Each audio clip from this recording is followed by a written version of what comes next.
Hi, എല്ലാവർക്കും നമസ്കാരം. ഞാൻ ഇന്ന് ചെയ്യുന്നത് ഡിവിഷണൽ അക്കൗണ്ടന്റ് എന്ന് പറയുന്ന ഒരു പരീക്ഷ ഇന്നലെ നടക്കുന്നുണ്ട്. അതിന്റെ പ്രിലിംസ് ആണ് നടന്നത്. നിങ്ങൾ തീർച്ചയായിട്ടും നിങ്ങൾ എഴുതാൻ പോകുന്ന പരീക്ഷകൾ 2025 എഴുതാൻ പോകുന്ന പരീക്ഷകളുമായി ബന്ധപ്പെട്ട് മുമ്പ് നടക്കുന്ന പരീക്ഷകളെല്ലാം നിങ്ങൾ പഠിക്കണം. നമുക്ക് വേണ്ടത്, കാരണം ഇതില് GK-യും പിന്നെ കുറച്ച് ഇംഗ്ലീഷ് ക്വസ്റ്റ്യൻസ് മാത്രമേ നമുക്ക് ആവശ്യമുള്ളൂ. ബാക്കിയെല്ലാം അവരുടെ ടൈപ്പിംഗ് നോളജ്, അത് ബികോമുമായിട്ട് ബന്ധപ്പെട്ട കാര്യങ്ങൾ, അത് നമുക്ക് വേണ്ട. പക്ഷെ അപ്പൊ ഇതിൽ നിന്നുള്ള ക്വസ്റ്റ്യൻസ് നമുക്ക് ചോദിക്കും. ഇതായിരുന്നു ഇതിന് ചോദിച്ചത്. ഞാൻ നിങ്ങളുടെ പണ്ട് ഈ ഇടയ്ക്ക് പറഞ്ഞു, ഈ ഇംഗ്ലീഷ് ഒക്കെ വരുന്നത് എല്ലാം PSC വരുന്ന ആ പാറ്റേൺ മനസ്സിലാക്കി പഠിക്കുക. അതാണ് അതിലെ ഏറ്റവും വലിയ കാര്യം. ഇപ്പൊ പഴയ ക്വസ്റ്റ്യൻസ് ആണ് ഇത്.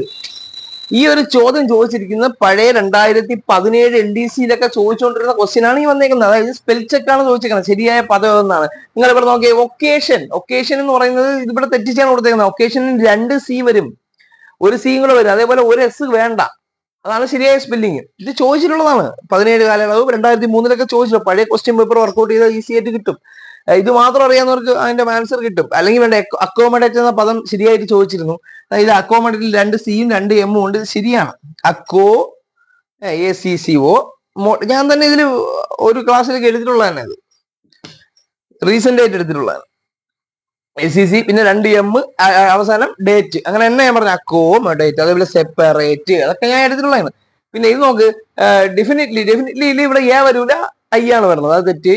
പിന്നെ റിസീവ് എന്നിരിക്കുന്നത് ഈ ഇപ്പുറത്തും ഇപ്പുറത്തുമാണ് വരുന്നത്, എങ്കിൽ ശരിയാണ്. അതാണ് അതിലെ മിസ്റ്റേക്ക് ആയിട്ട് ചോദിച്ചേക്കുന്നത്.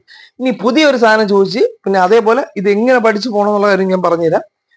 ഇപ്പൊ നിങ്ങൾ ഇങ്ങനെ നിങ്ങളെ മാർക്ക്, നിങ്ങൾ പഠിച്ച ഒരു ബിഗിനർ ആണെങ്കിലും പഠിച്ച് സെറ്റ് ആയ ഒരാളാണെങ്കിലും, നിങ്ങൾക്ക് ആ ശരിയായ റൂട്ട് ഓഫ് വേയിൽ പോകുന്നുണ്ടെങ്കിൽ നമ്മുടെ വാട്സാപ്പിൽ ക്ലാസ്സസ് പ്രൊവൈഡ് ചെയ്യുന്നുണ്ട്. അത് നിങ്ങൾക്ക് ജോയിൻ ചെയ്യാം. അതിന് വേണ്ടിയിട്ട് നിങ്ങൾക്ക് നമ്പറിൽ ബന്ധപ്പെടാം. ഓക്കെ, അതിന് വേണ്ട നമ്പർ ഞാൻ ഫസ്റ്റ് കമന്റിൽ പിൻ ചെയ്ത് വെച്ചേക്കാം. ഒരു വാട്സാപ്പ് ചെയ്താൽ മതി. അഡ്മിൻ നമ്പറാണ്. അതിൽ ഇതുപോലുള്ള എല്ലാ ടൈപ്പ് കാര്യങ്ങളും അതിൽ വരും. നിങ്ങൾ സിലബസ് ബേസ് ചെയ്ത് റീസെന്റ് PYQ ടെക്നിക്സ് ആണ്. PYQ വെച്ച് എങ്ങനെ മാർക്ക് ബൂസ്റ്റ് ചെയ്തെടുക്കാന്നുള്ള ആ ഒരു ടെക്നിക്കാണ് ആ വീഡിയോ ക്ലാസ്സിലൂടെ നൽകുന്നത്. അപ്പൊ നിങ്ങളത് ആ നമ്പറിൽ മെസ്സേജ് ഇട്ടാൽ മതി. ഓക്കെ, ഇനി നമുക്ക് അടുത്തതിലോട്ട് പോകാം. ഇനി ഇറഗുലർ വെർബ് ഉണ്ട്, അതൊന്ന് പഠിക്കാനുണ്ട്. ഇറഗുലർ വെർബ് ട്രെൻഡ് മനസ്സിലാക്കുക. ഇതാണ് അടുത്ത ചോദിച്ചത്. ഇപ്പൊ ചോദിക്കാൻ പോണ, ഇനി ചോദിച്ചുകൊണ്ടിരിക്കുന്ന പുതിയ ഒരു ചേഞ്ച് ഇംഗ്ലീഷിലുള്ള റെഗുലറും ഇറഗുലർ വെർബ്. റെഗുലർ വെർബും ഇറഗുലർ വെർബും എന്താണെന്ന് ചോദിക്കും. വെർബല്ലേ? ഓക്കെ, ഇവിടെ 4 വെർബുകൾ വന്നിട്ടുണ്ട്. വാക്ക്, നടത്തം, പിന്നെന്താണ് ലാഫ്, ചിരി, പിന്നെ ബൈ, വാങ്ങല്, പിന്നെന്താണ് ടാക്ക്, സംസാരിക്കല്. അപ്പൊ ഇതിൽ എന്താണ് റെഗുലർ എന്ന് പഠിച്ചു കഴിഞ്ഞാൽ ഈസി ആയിട്ട് കിട്ടും. റെഗുലർ വെർബുകൾ എന്ന് പറഞ്ഞു കഴിഞ്ഞാൽ ഈ തന്നിരിക്കുന്ന വെർബിന്റെയൊക്കെ V1 ഫോം ആണ് ഇവിടെ തന്നേക്കുന്നത്. അതിന്റെ V2 അടുത്ത പാസ് ഫോം എടുക്കുമ്പോഴത്തേക്ക് അതിൽ ED ചേർന്ന് വരുന്നവയെല്ലാം റെഗുലർ ആണ്. ED വരാത്ത ടൈപ്പുകളാണ് ഇറഗുലർ വെർബുകൾ. ഒന്നുകൂടെ പറയാം, തന്നിരിക്കുന്ന വെർബിന്റെ ബേസ് ഫോം അതിന്റെ V2 സെക്ഷനിലും പാസ്റ്റ് ഫോം എടുക്കുമ്പോൾ അതിൽ ED ചേർന്ന് വരുന്നതാണ് എന്ത്? Regular verb. ED ചേർന്ന് വരാത്തത്, ED സ്ഥാനത്ത് വേറെ രീതിയിൽ V2 ഫോം വരുന്നതാണ് ഇറഗുലർ വെർബ്. പഠിക്കാം. വാക്ക്, വാക്കിഡാണ്, അവിടെ ED അല്ലേ വന്നേക്കുന്നത്. ലാഫ്, ലാഫിഡാണ്, അവിടെ ED ആണ് വന്നിരിക്കുന്നത്. ബൈ, ബൈഡ് എന്ന് പറയോ? ഇല്ലല്ലോ. ബൈ എങ്ങനെയാണ്? ബോട്ടാണ് വരുന്നത് അല്ലേ, boat.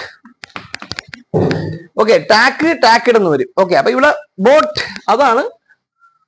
Bring, brought, by, boat, അങ്ങനെ വരുന്നതാണ് ഈ എന്താണ് ഇറഗുലർ വെർബ് എന്ന് പറയുന്നത്. ഇത് പഠിച്ചോളം, ഇനിയും പരീക്ഷയ്ക്ക് വരും. അപ്പൊ നമുക്ക് അതേപോലെ ഇനി പുതിയ ക്വസ്റ്റ്യൻസ്, ഒരു കുറച്ച് PYQs ഒന്ന് പഠിച്ചു പോവാം. അത് PYQ വിത്ത് എക്സ്പ്ലനേഷൻ, റീസെന്റ് PYQ പഠിച്ച് നിങ്ങൾ മാർക്ക് ബൂസ്റ്റ് ചെയ്തുകൊണ്ടേയിരിക്കും. അതിൽ നിന്നുള്ള മാർക്ക് കിട്ടിക്കൊണ്ടിരിക്കുന്നത്. ഓക്കെ, അല്ലാതെ നിങ്ങൾ നടന്ന് ഞാനെടുത്ത് പഠിക്കേണ്ട കാര്യമില്ല. ഇതാണ് ഇതിന്റെ കറക്റ്റ് വേ ഓഫ് റൂട്ട്. ഒന്ന്, it is important to understand what makes one type face dash than other. ഇവിടെ ശ്രദ്ധിക്കുക, ഈ ദാൻ എന്ന് പറഞ്ഞ സംഭവം വന്നു കഴിഞ്ഞാൽ എപ്പോഴും കമ്പാരറ്റീവ് ടൈപ്പേ വരുള്ളൂ. അവിടെ അത് ലെജിബിളി, പിന്നെ more legible, most legible, legible എന്ന് കൊടുത്തിട്ടുണ്ട്. ദാൻ വന്നാൽ മോറേ വരുള്ളൂ, അല്ലെങ്കിൽ ബെറ്റർ വരും അല്ലെ. ബെറ്റർ ദാൻ എന്നാണ് പറയുന്നത്. ബെറ്റർ ദാൻ എന്നാണ് പറയുന്നത്. അപ്പം അവിടെ ദാൻ വന്നതുകൊണ്ട് നമുക്ക് ഇവിടെ എന്ത് മോർ ലെജിബിൾ എന്ന് പറയാം. Comparative type. Legible, more legible, post legible. Positive, comparative, superlative, 3 ടൈപ്പിൽ മോർ ലെജിബിളേ വരുള്ളൂ. മനസ്സിലായോ? ബെറ്റർ വന്ന ദാൻ വരും. അതായത് ഞാൻ പഠിച്ച നിങ്ങൾ ER കണ്ട, ഇവിടെ ER വരും, അല്ലെങ്കിൽ ഇവിടെ RE വരും. ഈ ടൈപ്പേ വരുള്ളൂ. പിന്നെ ഈ ദാൻ വരുമ്പോ തന്നെ ദാൻ നമ്മൾ യൂസ് ചെയ്ത യൂസ് ചെയ്യുന്ന ടൈപ്പ് ഉണ്ട്. Prefer to, refer to, posterior to, interior to, senior to, junior to, അങ്ങനെയൊക്കെ വന്ന് ടു യൂസ് ചെയ്യും. അടുത്ത ഹാൻഡ് ആൻഡ് ഗ്ലൗ. ഇപ്പൊ ചോദിച്ചാണ് ഹാൻഡ് ആൻഡ് ഗ്ലൗ. അടുത്തതൊക്കെ ചോദിച്ചു ഹാൻഡ് ആൻഡ് ഗ്ലൗ എന്ന് പറഞ്ഞ ഇഡിയമിന്റെ മീനിങ് എന്താണ്? ഹാൻഡ് ഗ്ലൗ, വിക്കറ്റ് കീപ്പർ അവന്റെ ഏറ്റവും അടുത്ത സാധനമാണ് ഗ്ലൗ. കൈ അതില്ലെങ്കിൽ കൈ ബോൾ അടിച്ച് മുറിയും അല്ലെ. അപ്പൊ ഹാൻഡ് ആൻഡ് ഗ്ലൗ എന്ന് പറഞ്ഞ മീനിങ് വെരി ഫ്രണ്ട്ലി എന്നാണ് അല്ലെ. ചങ്ങാതി നന്നായാൽ കണ്ണാടി വേണ്ട എന്നൊക്കെ നമ്മൾ പഠിക്കൂലേ. വെരി ഫ്രണ്ട്ലി എന്ന മീനിങ് വരുന്ന കേട്ടോ. അടുത്ത it was a steep dash into the cave.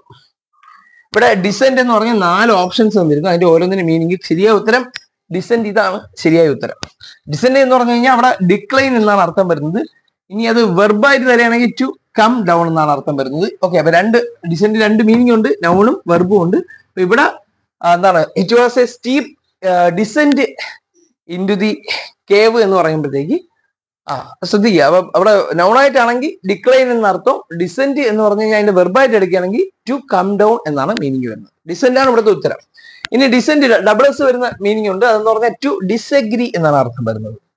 Descent എന്ന് പറഞ്ഞാൽ നോർമൽ ആയിട്ടുള്ള ആ ഒരു ഇത് അഡ്ജക്റ്റീവ് ആയിട്ട് ഉപയോഗിക്കുന്നതാണ്. ഇവിടെ എസ് വരില്ല ഡിസെന്റ് സ്പെല്ലിങ്ങിന്. എന്താണ് റെസ്പെക്റ്റഡ് അല്ലെങ്കിൽ റെസ്പെക്റ്റബിൾ എന്ന മീനിങ് ആണ് വരുന്നത്. ഓക്കെ, ഇതിനുള്ള കുറച്ച് ക്വസ്റ്റ്യനുകൾ നോക്കാം.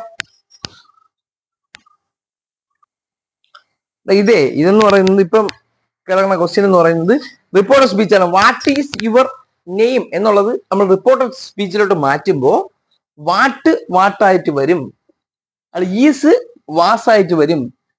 യുവർ നെയിം എന്നുള്ളത് മൈ നെയിം എന്നാവും. അതെന്ന് വെച്ചാൽ നമ്മളോട് ചോദിച്ചൊരു ചോദ്യമാണെങ്കിൽ യുവർ നെയിം എന്നുള്ളത് മൈ നെയിം എന്നാവും. അപ്പൊ ഇത് മാറ്റി എഴുതുമ്പോൾ കറക്റ്റ് ആയിട്ട് എഴുതും. ഓർഡർ എഴുതുമ്പോ വാട്ട് അടുത്ത എഴുതേണ്ടത് ഇതാ ഈസ് എന്നുള്ള എന്താണ് വെർബ് ലാസ്റ്റ് പോകും കേട്ടോ. What my name was, what my name was ഒന്നുമില്ല, ഇതെങ്കിൽ ഇവിടെ വരും. വാട്ട് മൈ നെയിം വാസ് എന്ന് വരും. അതേപോലെ അടുത്ത where is the post office. ഒരാൾ സ്ട്രേഞ്ചർ നമ്മളടുത്ത് ചോദിച്ചേ, stranger asked me where is the post office. അപ്പൊ അതെങ്ങനെ വരും? വെയർ എന്നുള്ളത് വേർ എന്ന് തന്നെ വരും. അടുത്ത ഈസ് എന്നുള്ളത് വാസ് ആവും. The post office where the post office was എന്നാവും കേട്ടോ. Where the post office was എന്നാവും. അടുത്തത് നോക്കാം. Old preposition old man was overwhelmed dash grief at his son's death. അപ്പൊ ഓവർഹെൽംഡ് എന്ന ഏതേ വരുള്ളൂ വിത്തേ വരുള്ളൂ. ഇങ്ങനെയുള്ള കാര്യങ്ങൾ നമ്മൾ പഠിച്ചു പോയി കഴിഞ്ഞാൽ കിട്ടും. ചിലപ്പോൾ ഇത് തന്നെ ഈ ക്വസ്റ്റ്യൻസ് തന്നെ നിങ്ങൾക്ക് ചോദിക്കും, അങ്ങനെ വരും. ഓക്കെ, അപ്പൊ എന്തെങ്കിലും ഉണ്ടെങ്കിൽ നമ്പറിൽ ബന്ധപ്പെടുക, വാട്സ്ആപ്പ് ചെയ്യുക. Okay, thanks.